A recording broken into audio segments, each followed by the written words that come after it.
Hello and welcome to episode number 26 of Positions Net. I'm your host, Grant Peters, the founder of Auto Race Analytics, and we're back. I said I was going to record one of these after Daytona, and I am. It's a few extra weeks after Daytona, but I got to thinking I didn't have much data to add to the conversation for Daytona and Atlanta, so we're here after COTA because we have some data to talk about. Today we're gonna go over what happened in the Circuit of the Americas race. You wouldn't think there'd be a lot to talk about, the way Tyler Reddick kind of stomped the field, but as it turns out, I don't actually think that Tyler Reddick had the fastest car in Austin. There's at least a debate to be had, which is interesting given that yesterday I just posted on Twitter the graphic of if the race had been based on optimal lap, who would have finished where, and Reddick did top that visual, but if we dig a little deeper into the metric, there's some interesting things to look at. We'll look at that today, and then we'll probably take a quick look at the point standings, preview Phoenix, and get on out of here. Let's get started looking at COTA. What should we talk about first?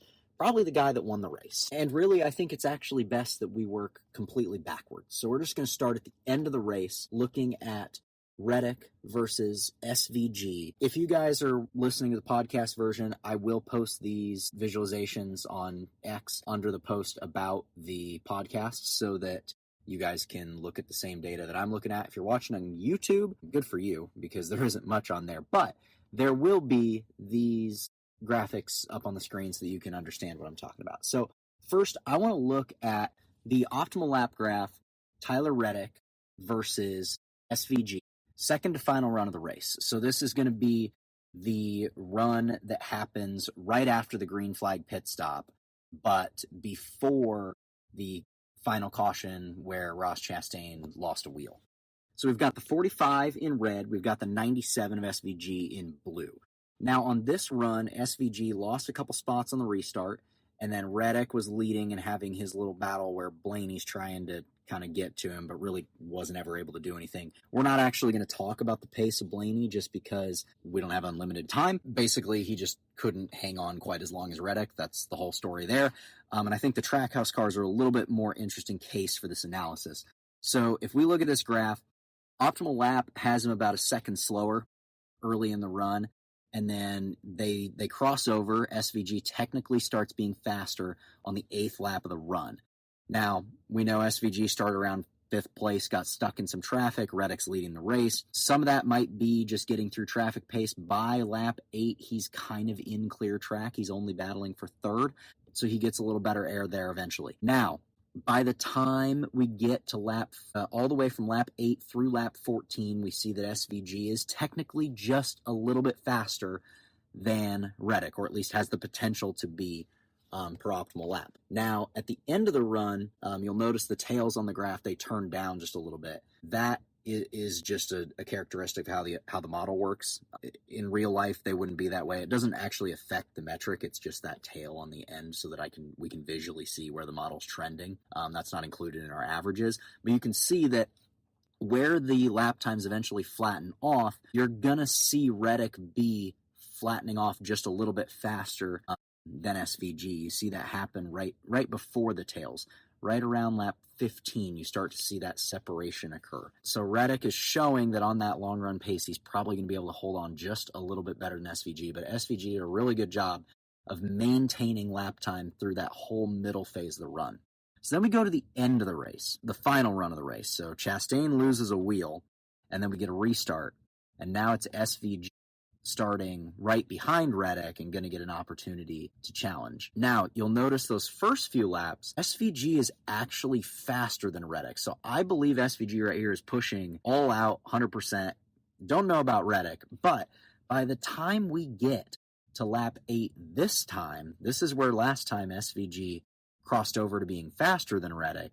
This time it's Reddick crossing over being faster than SVG, and he legs that advantage out. By the end of the run, Reddick is a good, that's 7/10 of a second worth of potential optimal lap time faster than SVG by the end of the race. Overall, SVG complained the whole race he didn't have enough lateral grip, and the data agrees. Like, you can see it's not poor management, because in that first run, he actually held on to Reddick's lap times pretty much all the way through the run. But in this second run, you see him push hard early, and he's able to be I mean, that's about 1/10 to 2/10 faster a lap of optimal lap time early in the run, but then he very quickly pays for it. And I think that that's just all the push that he had. I think that once SVG gave it a run, that was all the run that he was going to be able to give it. So SVG is not the Trackhouse car that's faster than Tyler Reddick, but there was a Trackhouse car in this race that may have been faster than Tyler Reddick. I can't say for sure.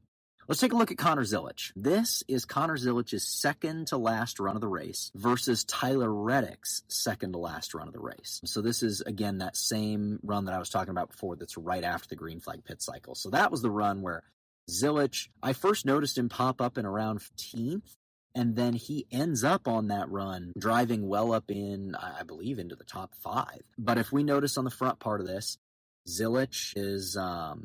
in those early laps, he's in traffic, as previously discussed, but he spends pretty much this entire run in traffic. So that's not really going to level out at any point except for at the very end. Now, what we see, Zilisch, his lap times hold really steady. He actually, yes, his early lap time potential, this is high. This is just a traffic thing on the first, 3 laps or so. His lap time potential is higher than that, but we've got some traffic going on. But in this middle phase of the run, laps 4 through 9, we see essentially no fall off on the model for Zilisch. He's holding very consistent lap times all the way through. And then this curve up, he's showing some wear laps 11 through 15, then getting pretty steep by the end. But there's a whole phase of the run there. Lap 8 through lap 15, where he, at his peak, he was a whole 0.8 faster than Tyler Reddick. That's a big difference. And so I would have loved to see what would happen if Zilisch had been able to line up right behind Reddick. If he'd have just not gotten wiped out on that final restart, I would really have liked to know where this was going to go, because Reddick's tire wear at the end of this run, his fall off did flatten off. His lap times were going to level at some point here at the end. Was Zilisch going to level or not? It doesn't look like it, but with how well he held on through the early part of the run, how long he held that pace, it's tough to say. There may have been a leveling off point there. I don't really know. This graph, though, does somewhat look similar to what SVG's did on the final run of the race. So it's also conceivable that this was just going to be a very similar result, where maybe Zilisch is able to get the lead from Reddick, but then eventually gives it up due to worse tire. Now, I don't actually think Zilisch is the fastest of the Trackhouse cars. Ross Chastain is the driver that catches my eye. Now, Chastain the entire race wasn't the fastest Trackhouse car. The point where he becomes the fastest Trackhouse car is when he has become basically irrelevant. He lost that wheel, goes down a couple laps. He was going to have a top 10 day, but they get to put tires on that car. They may or may not have made adjustments. I don't know the story, but what I do know is that Chastain is 2 laps down to the field, and this is an interesting looking graph. So he starts out this run, now mind you, he's on fresh tires, but that's why I've chose to compare Chastain's final run to Reddick's second to final, because that run would have been Reddick starting, coming out of that pit stop, on 4 fresh tires, so we can make a direct comparison with Reddick here. Chastain starts that run a full second faster than the 45. He had elite short run pace. So if we actually look at optimal lap rank in this race, short run, even earlier in the race, Chastain was really, really good on the short run. But this final short run of the race, just looking at those first 5 laps, is the best short run of anybody. And Reddick was second best. I don't actually remember which short run of his was the good one, but this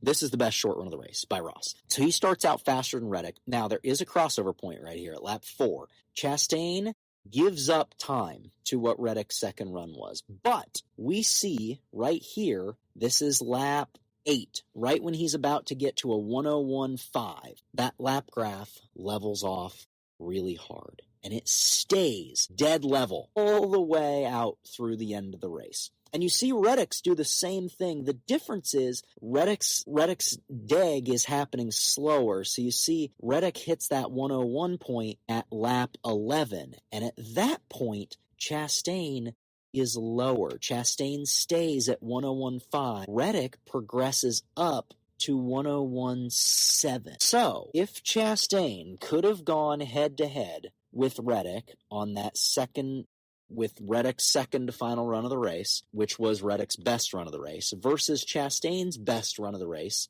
his last run, you would actually see that laps 11 onward, Chastain could have possibly outrun Reddick on the long run. It's tough to say because Chastain didn't have enough laps at the end, so we don't know what the last 4 laps of this are going to look like. Maybe he falls off a cliff and goes to the moon. That's certainly a possibility. And maybe he gives up too much time in this early middle phase of the run. He was really good on the short run. He gives up in this middle phase, and then it looks like he's very much going to be able to capitalize on the back end. Now, we don't know that. I wish we could know that. But either way, Trackhouse brought 3 very competitive cars. The problem is they didn't bring any winning cars. And Reddick was just solid all the way around. Both of Reddick's runs that we were looking at comparing to SVG. Let's go back to comparing to SVG. Both of Reddick's runs, his second to final run of the race, and then also his final run, they look very similar, and both of those are very sustainable. Now, they're obviously not the same because this final run was starting on fresh tires, so the wear on the front half is going to be more aggressive, and then the second run, the final run of the race, was on scuffs that they had just run the first run on because they didn't come back down pit road. So you'll see the wear on that one is just a lot steadier, which you would expect. But a really good car. Let me know what you guys think. I'm interested to hear some other people's feedback on this. In the end, do I think Chastain actually could have gone head-to-head with... I don't think he could have outdone a Tyler Reddick, even with what his numbers look like on this final run. Maybe he would have been the second best car. I do think maybe he was the best Trackhouse car. I actually think Shane had the worst car of the 3 of them. I would say it was Zilich and Ross. Tight. I'm not sure who's better.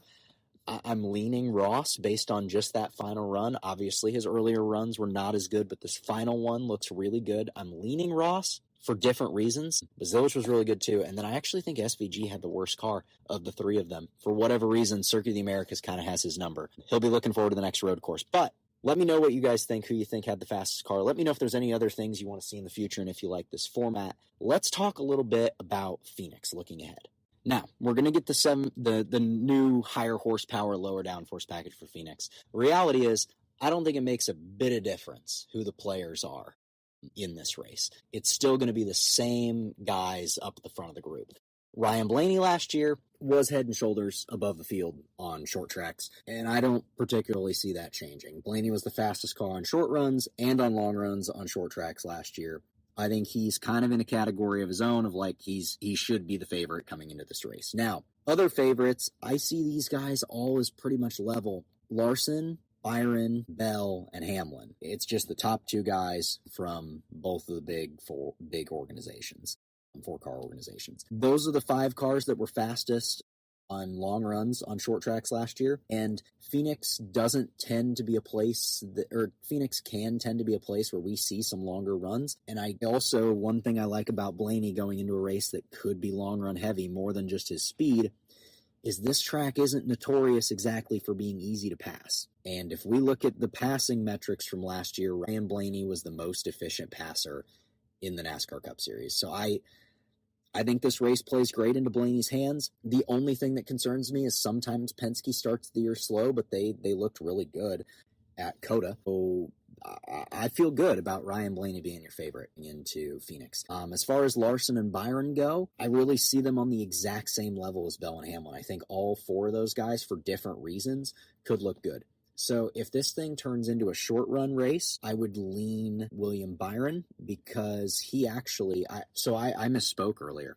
I said Blaney was fastest on short and long runs. That's not true. Byron was faster than Blaney on the short runs on short tracks. I misremembered that. That's my bad. Byron was faster on short runs, but Blaney's very close. If this race turns into a short run race, look out for William Byron and Christopher Bell. Those are your guys to watch. If this race turns into a long run race, Blaney's competition is going to be Kyle Larson and Denny Hamlin. That's what the numbers say.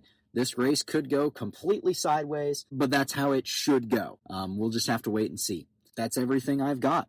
If you made it to the end of this episode, thank you so much for listening. Last episode, I did my full 2026 NASCAR season predictions from 36 all the way to 1. I'd appreciate it if you went and gave that a listen. But thank you for listening through to this one. If you want to take a look at the data that I use to make these videos, it's on autoracinganalytics.com. And if you want to try it for 1 month, just use code COTA20 and you can try it for just $1. I really appreciate the support. This is just a side thing for me, and I enjoy it, have fun, and it's really helpful when people can support the work and keep it going. Thank you so much for listening, and we'll see you after Phoenix.